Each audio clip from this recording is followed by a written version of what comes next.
For a dumbbell Romanian deadlift, you will need 2 dumbbells held in each hand, and you're going to basically center each dumbbell over each leg.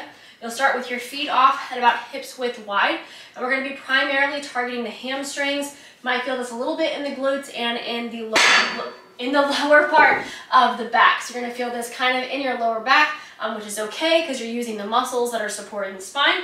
So we're holding that dumbbell nice and close. We're going to softly bend the knees. So we're doing this to prevent the hips from getting locked out and the back from rounding. Soft bend in the knees. The hips are going to hinge backwards, so I'm shifting my weight back toward my heels and then allowing the weight to stay centered underneath my body.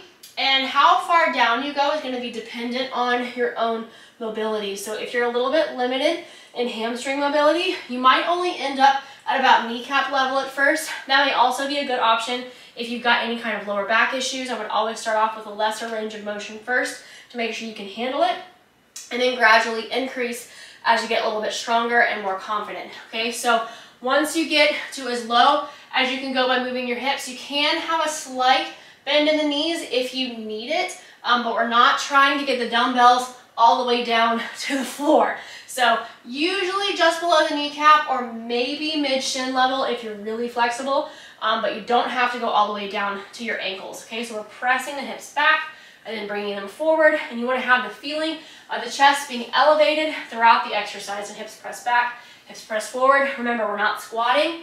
Okay, so don't bend the knees in order to send the hips back. We're going to keep the knees in almost a fixed position and only bending if we absolutely have to. So as this gets easier, you can either add on weight. If you don't have the option of adding extra weight, you can add a few more repetitions, or you can add a slower to eccentric portion where you're lowering down over the course of 2 to 4 seconds.